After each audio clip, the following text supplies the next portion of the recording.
Hello friends, அஸ்ஸலாமு அலைக்கும். நாங்கள் இன்றைக்கி நல்ல ஈஸியான மெத்தடில் நல்ல டேஸ்ட்டாக சீஸ் செட் பண்ணாமக்கி அவனும் இல்லாமக்கி தவால எப்படி பீஸா செய்கிற அப்படின்னு தான் பார்க்க போகிறோம். நீங்கள் பிகினர்ஸாக இருந்தால் கூட நான் சொல்லி தந்துகிற இன்க்ரீடியன்ட் அளவுகளை வச்சு இதே மெத்தடுக்கு ட்ரை பண்ணி பாருங்கள். நல்லா பர்ஃபெக்டாக வரும். இது வந்து சீஸ் இல்லை ஃப்ரெண்ட்ஸ், நான் சீஸ் மாதிரி இதுக்கு மேலே எட் பண்ணிக்கிறேன். ஆனால் இது நல்ல டேஸ்ட்டாகவே இருக்கும். வாங்க ஃப்ரெண்ட்ஸ், இப்போ இதை எப்படி செய்கிறேன்னு பார்ப்போம். உங்களுக்கு இந்த பீஸா செய்கிறதுக்கு மிச்சம் செலவும் மிக்காது. உங்களுக்கு வீட்டில் இருக்கிற இன்க்ரீடியன்ட் வச்சு நல்ல ஈஸியான மெத்தடில் செய்ய இயலும். ஃபஸ்ட்டுக்கு பீஸா செய்கிறதுக்கு மாவை நீட் பண்ணி எடுக்கணும். அதுக்கு இதில் நான் இன்றைக்கி இன்ஸ்டன்ட் ஈஸ்ட் தான் எட் பண்ணேன். 10 கிராம் அளவுக்கு எட் பண்ணேன். இது 1.5 டேபிள் ஸ்பூன் அளவுக்கு வரும்.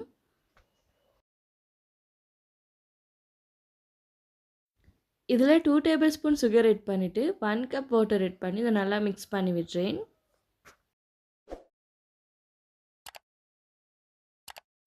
இதில் 1/2 டீஸ்பூன் சால்ட் எட் பண்ணிட்டு 1 கேஜி கோதுமை எட் பண்ணுறேன். இந்த இன்க்ரீடியன்ட் அளவுகள் எட் பண்ணி நீங்கள் பீஸா செஞ்செடுக்கிறேன்டால் ஒரு 35 இல்லாட்டி ஒரு 40 பீஸா மாதிரி உங்களுக்கு செஞ்சிருக்கலும். நீங்கள் ஃபஸ்ட் டைம் செய்யக்கொள்ளைக்கே இந்த பீஸாவை நிறைய ட்ரை பண்ணாமல் கொஞ்சமாக ட்ரை பண்ணுங்கள். உங்களுக்கு கொஞ்சமாக செய்கிற இன்க்ரீடியன்ட் அளவுகளை வந்து நான் டிஸ்கிரிப்ஷனில் என்னோடய வாட்ஸ்அப் சேனலோட லிங்க்கை கொடுக்குறேன். அதில் போய் வாட்ஸ்அப்பை ஃபாலோ பண்ணிவிட்டு எனக்கு யூடியூப்பில் கமெண்ட் ஒன்று பண்ணுங்கள். ரெசிபி இன்க்ரீடியன்ட் அளவுகளை கேட்டு கட்டாயம் நான் என்னோடய வாட்ஸ்அப் சேனலில் ஷேர் பண்ணுறேன். இதில் 50 கிராம் அளவுக்கு மாதிரி பட்டர் எட் பண்ணிவிட்டு இப்போ இதை நாங்கள் சாஃப்டான டோவாக நீட் பண்ணி எடுக்கணும். நான் இன்றைக்கி வந்து இந்த மாதிரி டோ மிக்சரில் தான் நீட் பண்ணி எடுக்க போகிறேன். நீங்கள் கையால் நீட் பண்ணுறதுனாலுமே உங்களுக்கு நீட் பண்ணிடலும்.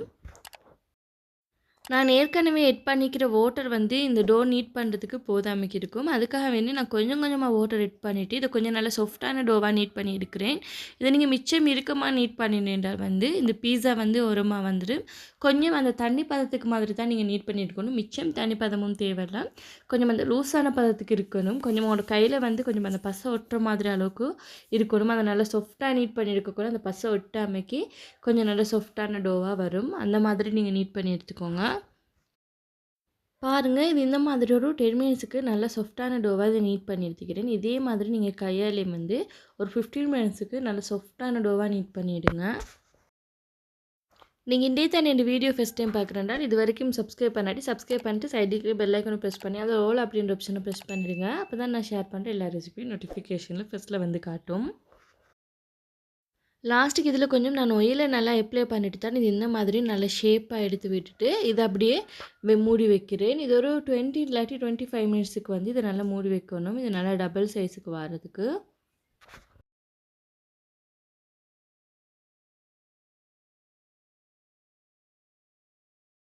இதில் போன்லெஸ் சிக்கன் 500 கிராம் எட் பண்ணிட்டு இதில் கொஞ்சமாக வாட்டர் எட் பண்ணேன். இந்த சிக்கன் எந்த அளவுக்கு இருக்குதோ அதே அளவுக்கு வாட்டர் எட் பண்ணிட்டு ஒரு 1/2 டீஸ்பூன் அளவுக்கு சால்ட்டும் 1/2 டீஸ்பூன் அளவுக்கு சில்லி பவுடரும் 1/4 டீஸ்பூன் மஞ்சளும் எட் பண்ணி இதை நல்லா மிக்ஸ் பண்ணி விட்டு இதை வேக வச்சுருக்கிறேன். இது இந்த மாதிரி லிட்டால் மூடி விட்டு தான் நான் வேக வச்சுருக்கிறேன்.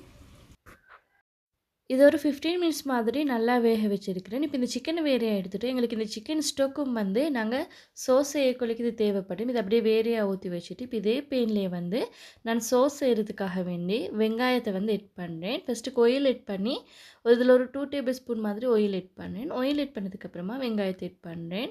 இதில் ஒரு 200 கிராம் வெங்காயம் எட் பண்ணிக்கிறேன். இந்த வெங்காயத்தை கொஞ்சம் எட் பண்ணதுக்கப்புறமா இது ஒரு 3 மினிட்ஸுக்கு வதக்கி விடு. இந்த வெங்காயம் லைட்டாக வதங்கி வரக்குள்ளைக்கு தக்காளி எட் பண்ணேன். நல்லா பழுத்த தக்காளியை பார்த்து எட் பண்ணுங்கள். 300 கிராம் தக்காளி எட் பண்ணிவிட்டு இதை நல்லா மிக்ஸ் பண்ணி விடுறேன். இதை மூடி வச்சு ஸ்டவ் கொஞ்சம் மீடியம் ஃப்ளேமில் வச்சுட்டு இதை நல்லா வதக்கி விடுங்க. அப்போ தான் இது நல்லா வதங்கி வரும். இது ஒரு 15 மினிட்ஸ் மாதிரி நல்லா வதக்கி எடுத்துக்கிறேன். பாருங்கள், இந்த தக்காளி எல்லாம் வந்து கொஞ்சம் நல்லா மசிஞ்ச மாதிரி வதங்கி வந்திக்குது. இப்போ இதை அப்படியே வேறே எடுக்கிறேன். இது கொஞ்சம் நல்லா ஆறணும். இப்போ இது கொஞ்சம் நல்லா ஆறினதுக்கு அப்புறமா வந்து நான் மிக்ஸி ஜாரில் எட் பண்ணுறேன்.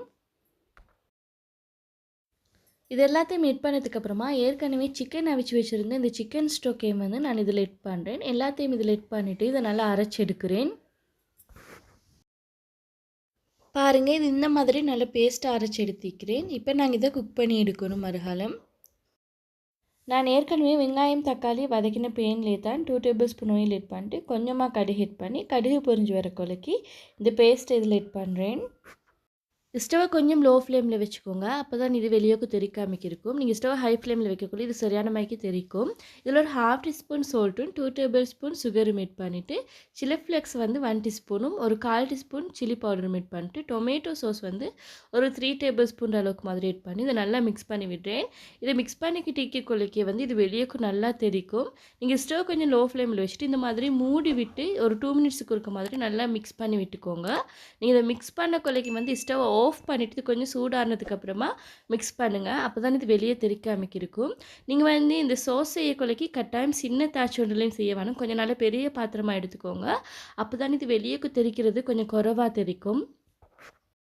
பாருங்கள், இது ஒரு 15 மினிட்ஸுக்கு மாதிரி நல்லா மிக்ஸ் பண்ணி விட்டு குக் பண்ணி எடுத்துக்கிறேன். இதை மூடி விட்டு தான் நான் குக் பண்ணி எடுத்தேன். கொஞ்சம் இதோட இதில் இருக்கிற இந்த ஆயில் வந்து கொஞ்சம் பிரிஞ்ச மாதிரி வரணும். உங்களுக்கு பார்க்கக்குள்ளே வருங்க. இந்த சாஸ் கொஞ்சம் நல்லா திக்காகி வந்துக்குது. கலரும் கொஞ்சம் சேஞ்ச் ஆகிக்குது. இந்த மாதிரி கொஞ்சம் நல்லா திக்கான பதம் வரக்குள்ளைக்கு இதை அப்படியே வேறு எடுங்க. இப்போ இது வந்து எங்களுக்கு சாஸ் ரெடி ஆகிடுது. அப்படியே நான் ஸ்டவ் ஆஃப் பண்ணிவிட்டேன். அடுத்து இந்த பீஸாக்கு மேலே ஆட் பண்ணுறதுக்காக வேண்டி நான் இதில் 2 டேபிள் ஸ்பூன் ஆயில் ஆட் பண்ணிவிட்டு இதில் வெங்காயம் ஆட் பண்ணேன். வெங்காயம் ஒரு 200 கிராம் ஆட் பண்ணிவிட்டு இதை நல்லா மிக்ஸ் பண்ணி விடுறேன். மிக்ஸ் பண்ணி விட்டதும் வந்து இதில் பெல் பெப்பர் தான் நான் ஆட் பண்ணேன். பெல் பெப்பர் வந்து ஒரு 100 கிராம் அளவுக்கு மாதிரி ஆட் பண்ணிவிட்டு கறிக்குச்சிக்கா ஸ்ரீலங்கன் கறிக்குச்சிக்கா ஆட் பண்ணிக்கிறேன். ஒரு 50 கிராம் அளவுக்கு மாதிரி ஆட் பண்ணி இதை நல்லா மிக்ஸ் பண்ணி விடுறேன். உங்களுக்கு வந்து கறிக்குச்சிக்கா மட்டுமே ஆட் பண்ணுவோம் மேலும் பெல் பெப்பர் இல்லாட்டி இதில் கேரட் கோவா இந்த மாதிரி ஆட் பண்ணி உங்களுக்கு வதக்கி விடுவோம் மேலும் இதில் கொஞ்சமாக சால்ட்டும் ஒரு 1/2 டீஸ்பூன் அளவுக்கு சில்லி பவுடரும் 1/4 டீஸ்பூன் அளவுக்கு மஞ்சளும் போட்டு இதை லைட்டாக வதக்கி எடுக்கிறேன். நீங்கள் சும்மா அவனில் பேக் பண்ணுற அப்படின்னா இதை மிச்சம் வதக்க தேவையில்லை. நான் அவனில் பேக் பண்ணுறதுக்காக வேண்டி இந்த மாதிரி லைட்டாக மிக்ஸ் பண்ணிட்டு இதை அப்படியே கொஞ்சமாக வேறு எடுத்து வச்சுட்டு மற்றது தவால செய்கிற பீஸாக்கு வந்து இதை கொஞ்சம் கூடுதலாக வதக்கி எடுத்துக்கணும். நாங்கள் பீஸா செய்ய கொள்ளைக்கு வந்து இது பீஸாக்கு மேலே டொப்பிங்க்கு போட கொள்ளைக்கு வந்து தவால வச்சு இதை பேக் பண்ண கொள்ளைக்கு வந்து இது வேகாது. அதுக்காக வேண்டி தான் இந்த மாதிரி லைட்டாக வதக்கி எடுத்துகிட்டு நீங்கள் பீஸாக்கு மேலே ஆட் பண்ணணும். இந்த மாதிரி செய்ய கொள்ளைக்கு பீஸா இன்னும் நல்ல டேஸ்ட்டாக வரும். இப்போ ஒரு 5 மினிட்ஸுக்கு மாதிரி இதை நல்லா வதக்கி எடுத்துகிட்டு இதை அப்படியே வேறு எடுக்கிறேன். இப்போ இந்த பீஸாக்கு மேலே வைக்கிற டொப்பிங் ரெடி ஆகிடுது.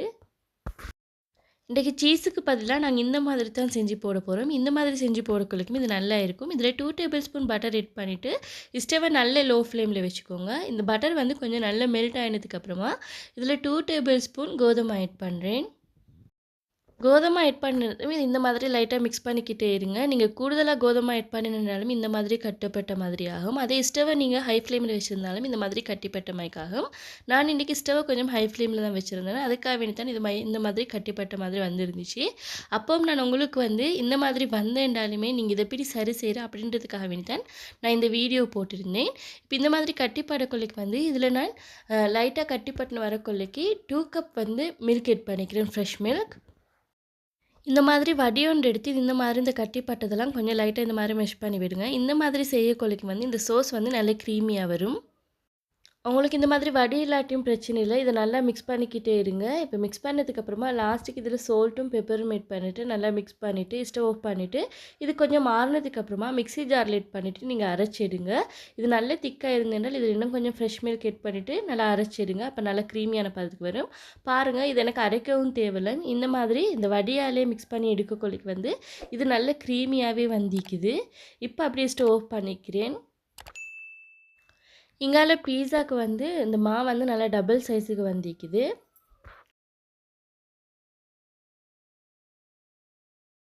கொஞ்சம் ஆயிலை வந்து இந்த மாதிரி கையில் ஆட் பண்ணிட்டு இது இந்த மாதிரி டோவை வந்து எடுங்க. அப்போ தான் வந்து இது கையில் வந்து ஒட்டாமைக்கு வரும். இப்போ இந்த மாதிரி சின்ன பவுலாக எடுத்துகிட்டு கொஞ்சம் மாவை ஸ்ப்ரெட் பண்ணிவிட்டு இதை தட்டி எடுக்கிறேன். இதில் ஆட் பண்ணிக்கிற இன்க்ரீடியன்ட் அளவுகள் எல்லாம் நீங்கள் கொஞ்சமாக செஞ்சு பார்க்கணும் அப்படின்னா நான் கட்டாயம் வந்து டிஸ்கிரிப்ஷனில் என் வாட்ஸ்அப் சேனலோட லிங்க்கை கொடுக்குறேன். வாட்ஸ்அப் சேனலில் ஃபாலோ பண்ணுங்கள். அதில் வந்து நான் கட்டாயம் ரெசிபி இன்க்ரீடியன்ட் அளவுகள் எல்லாம் ஷேர் பண்ணுவேன்.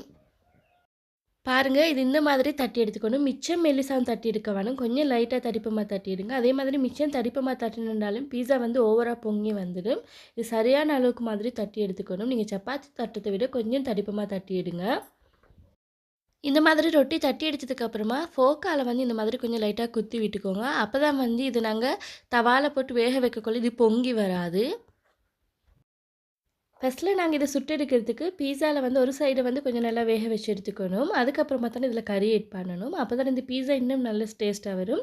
நீங்க ஸ்டவ்வ மீடியம் ஃப்ளேம்ல வச்சுட்டு இந்த மாதிரி தான் சுட்டு எடுத்துக்கோங்க.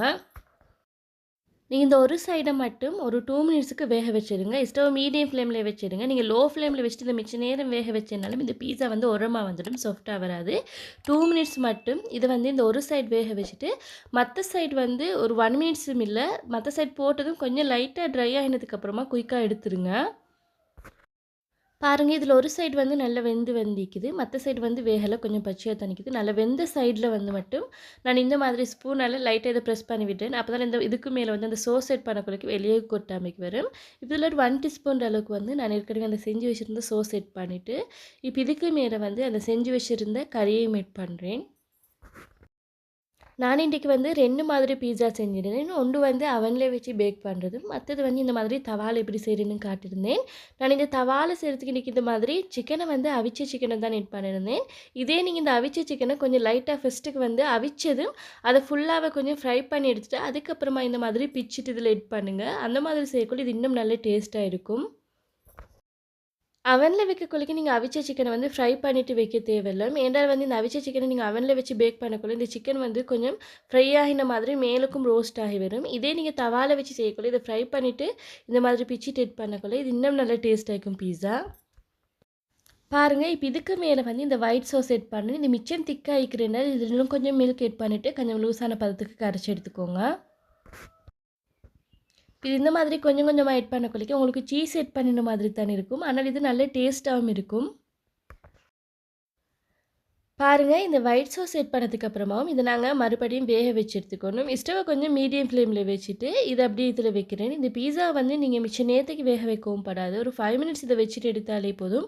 ஸ்டவ் மீடியம் ஃப்ளேம்ல வச்சுட்டு வையுங்க. அப்பதான் வந்து இது சாஃப்ட்டா இருக்கும். இது மிச்ச நேரத்துக்கு நீங்க இதில வேக வைக்க கொள்ளைக்கு வந்து இது உரமாகின மாதிரி ஆகிடும். மத்த ஸ்டவ் லோ ஃப்ளேம்லயும் நீங்க வைக்க வேணாம். மீடியம் ஃப்ளேம்ல வச்சு வேக வைங்க. இத மூடி வச்சு ஒரு 5 மினிட்ஸ்க்கு நான் இத வேக வச்சுட்டு எடுக்கிறேன்.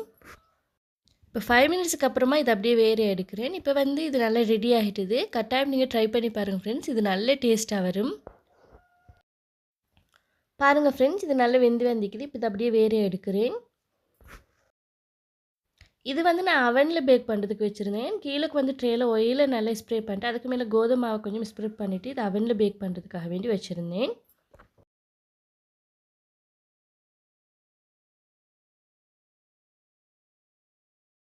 இது வந்து அவன்ல பேக் பண்ணினது. அவன்ல பேக் பண்ணின பீஸாக்கு வந்து நான் சீஸ் செட் பண்ணி தான் பேக் பண்ணியிருந்தேன்.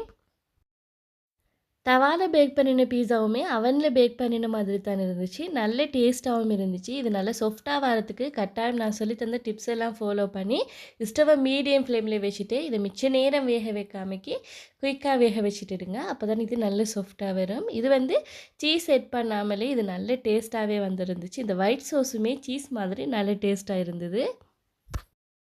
மறக்காமல் டிஸ்கிரிப்ஷனை செக் பண்ணி பாருங்கள். நிறைய ரெசிபிஸ் லிங்க் எல்லாம் கொடுத்திருக்கிறேன். இந்த ரெசிபி உங்களுக்கு பிடிச்சிருந்தால் ப்ளீஸ் ஃப்ரெண்ட்ஸ் லைக் பண்ணுங்கள், ஷேர் பண்ணுங்கள், கமெண்ட் பண்ணுங்கள். மறக்காமல் சப்ஸ்கிரைப் பண்ணிட்டு சைடில் இருக்கிற பெல் ஐக்கானை ப்ரெஸ் பண்ணிவிடுங்க. தேங்க்ஸ் ஃபார் வாட்சிங்.